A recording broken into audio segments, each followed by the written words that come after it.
running. I don't remember leaving the chiller, but I did, somehow. And somehow I was running down the inside stairs on the other side of the boat. The fear was back and coming in waves, choking me, almost causing me to lose my balance. She was still in the chiller, I thought, or at least coming down the aft stairs. But if the captain had locked the exterior doors, she wouldn't be able to get out, and she would have to.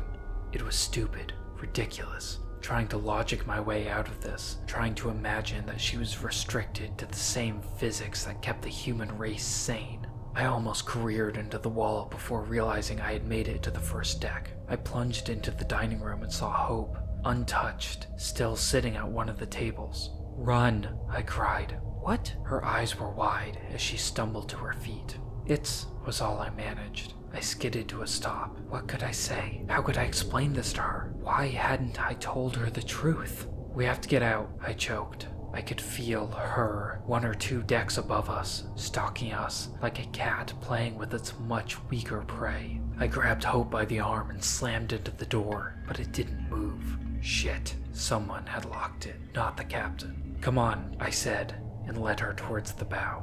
I stopped her in the foyer door, edging forward and peering up the dark staircase. If she was on her way down, she couldn't also be out on the deck. "What's going on?" Hope demanded. "Where's the captain?" I shushed her, and despite the situation, immediately regretted it. But the captain was dead, and I wasn't going to tell her that. Not now. Not while we could easily be on the same path. Something moved in the shadows. She was up there, walking down, descending towards us. Only 4 half staircases stood between myself and her other victims. But there was time. I dashed across the lobby, Hope in tow, and slammed into the bow door. Nothing. This door was locked too. "How?" I cried, as if I didn't know how, as if I didn't know that the person capable of returning from hell could block all our escape routes without us noticing. "Who is that?" Hope cried, reading my own panic. I stopped, catching her eye, wasting a few precious seconds wondering what had changed about her. Then I realized she wasn't smiling. For maybe the first time since I'd known her, Hope's eyes weren't glittering, and there was no mirth in her voice. She was terrified and confused, left in the dark, for once giving face to the undeniable truth that no one could truly never know fear. In that moment, she reminded me of another girl I'd once known, another bright young lady who had the power to light up a room just by smiling, a girl who'd given everything and asked for nothing, who everyone claimed to love, even while taking advantage of her good nature, a girl I had once considered a friend, a girl who was now trying to take her revenge for how good of a friend I'd really been. "Just run," I growled, and Hope followed me back across the dining room. There was only 1 staircase inside, and Mackenzie had almost reached the bottom level. With all the doors locked, there was nowhere to go, but I stopped. Across from the bar was a white door with a sign commanding no one to enter without proper authorization. And next to that door, a pull cord behind a pane of glass. Years back, I had dug in my heels when the captain told me to send out for my TWIC card. Back then, I thought if I took my employment to that level, I'd probably never be able to leave this job. I wanted to keep my options open, not to get stuck in a single workplace for the rest of my life. But tonight, it seemed that all the stars had aligned, that I had struck on the first good luck I'd experienced since the day I met Mackenzie Weaver. I had earned my TWIC card, and I had it in my pocket. Moving fast, I tapped my card to the ID pad and yanked open the door leading to the engine room. A wave of hot air blasted us, but I shook it off and pulled the door till it caught on the carpet and stayed open. Without a word, I led Hope down the thin hallway to the heads. When I dragged her into the big stall and locked it, she pushed away from me and flattened herself against the wall. "What the fuck is going on?" she hissed. She was aware enough not to yell, but I couldn't help noticing. It was the first time I'd ever heard her swear. I swallowed hard. I couldn't think of the words. She was gaping at me, her eyes full of fear and what almost seemed like hatred. Why Why couldn't she just trust me and ask questions later? I tried again, barely choking out the words. It's Mackenzie Weaver. She knew the name. Of course she knew the name. She had seen the documentary and the Halloween costumes and the online excitement at the concept of a real-life female Michael Myers, but I could tell she had never considered the possibility that this story might be true. That's impossible, she murmured. There was no conviction in her whispered words. It's her, I murmured. She came back. She killed my classmates. Then she came back to kill the rest of them, including me. Hope swallowed and looked away. There were tears glittering in her eyes. This wasn't supposed to happen. She wasn't supposed to be here. She wasn't supposed to be crying. Everywhere I turned, everywhere I looked, my entire life was haunted by the specter that had killed my friends. My past, my present, my future, it was all concealed by the dark cloud of terror that was embodied in Mackenzie Weaver. And now, my friend, my best friend, the only person I'd felt any affection for in 7 years, was caught in the middle of it all. Stay here, I murmured, unlocking the stall. I walked to the bathroom door, but stopped when Hope whispered my name. I turned around and met her eyes across the room. Whatever emotions I wasn't feeling, whatever fear and regret and sadness were now giving way to anger, were clearly visible in the eyes of my friend. What did you do to her? She asked, barely audible, emotion cracking her voice. I looked away. Her gaze was piercing me, and suddenly I felt more afraid of her sad, blue eyes than Mackenzie's dead ones. What did I do to her? What did any of us do to her? What could motivate someone to move from one hell to another and seek vengeance against those on a different plane of existence?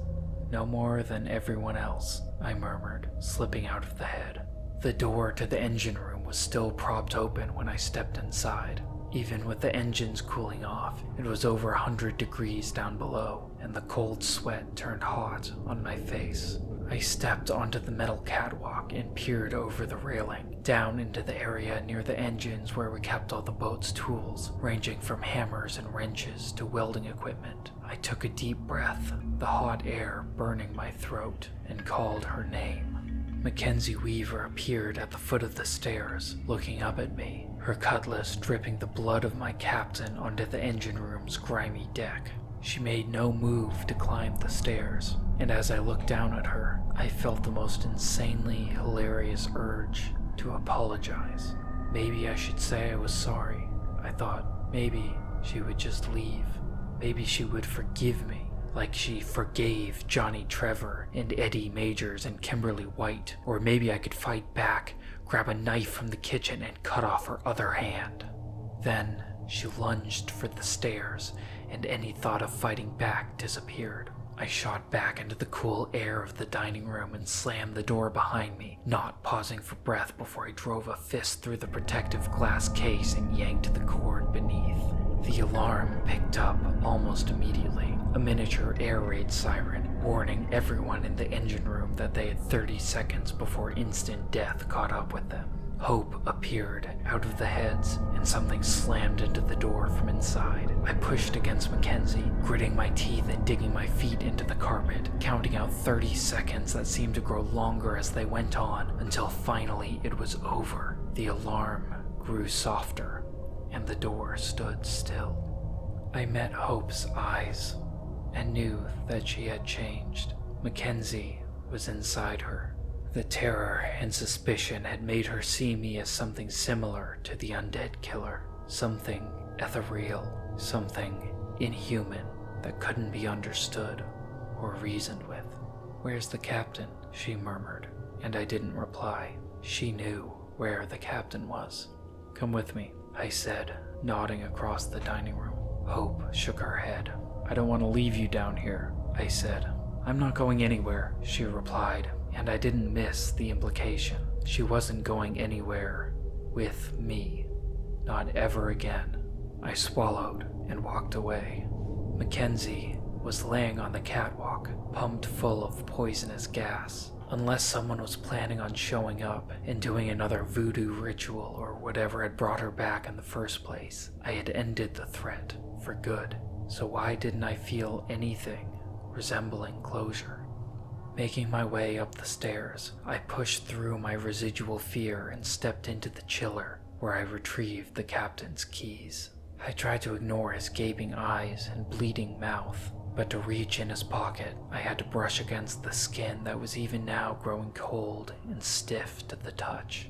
I got out of there as fast as I could, unlocking the door and stepping out onto the third deck catwalk, where I would at least be able to see down the length of the boat. I went down 2 flights of stairs into the rear door, where I could see Hope still standing across the cabin near the engine room. I unlocked the door and beckoned for her, but she didn't move. "Come on," I called, and again, she didn't respond. Was she in shock? I wondered. Was she paralyzed? In fear? I stepped inside the cabin and hurried towards her, the shadows parting around me, and then I stopped. The ugly food stains on her shirt had been consumed by the same glittering crimson that decorated the captain's. Her mouth hung open, and her once beautiful blue eyes were drooping shut without the strength to remain open or close for good. And from her chest spouted a dark red blade, curved and vile and dripping the life force of the person who had saved me from ending it all. As the cutlass slid back, through Hope's heart and through the engine room door, she collapsed onto the carpet like a rag doll, her light hair seeming to fade into white as her blood turned black on the floor. And with a creak, a sound too familiar to a human death cry, the door opened to reveal another girl I had once cared for. The girl, the monster that had committed the final and ultimate crime. The robbery of life, the murderous theft of an innocent girl's future. Mackenzie Weaver stepped into the hallway, her cutlass black and her skin almost translucent in the pallid shade of death. Her face was concealed behind a block of metal, what I now realize was a welder's mask stolen from the engine room below. The gas had done nothing to stop her. If she had paused her assault on the door, it was only to better arm herself. To this day, I don't remember what I said to Mackenzie across the silent, darkened cabin. I don't remember if it was an apology, a plea for mercy, or a curse of hatred. But sometimes, in my dreams, when I relive that night in agonizing detail, I find myself saying only 3 simple words, almost conversational in their tone. "You're still here." There was no chase scene, no epic sword fight, no duel between the living and the undead. Mackenzie watched me across the cabin, eyes hidden behind the plexiglass visor of her helmet, standing above the dead body of Hope, as if she'd already forgotten. One hand clutching her black blade, the other a bloodless stump. I stepped backwards, 1 foot, 2, 3, until I stumbled through the door and pulled it shut, somehow finding the dexterity to lock it behind me. In a daze, barely moving at a walking pace, I stepped onto the dock and pulled myself up the ramp, finally reaching the bricks of the riverfront and standing on solid ground for the first time in half a day. I grabbed onto a lamppost to keep from falling over, the tourists passing around me and the drunks assuming I was one of them. Down the ramp, past the dock, a distance of 20 feet that could have been a mile, I could see the window in the first deck door, and behind it, a black rectangle of a welder's mask, its visor catching the light from the riverfront. It was there, watching me, knowing she didn't have to hurry. There was no rush for Mackenzie Weaver. She had robbed me of hope, and, in time, she would rob me of my life. It didn't matter where I ran, how far, or how fast. She would always be there. And eventually, no matter how long it took, she would get me.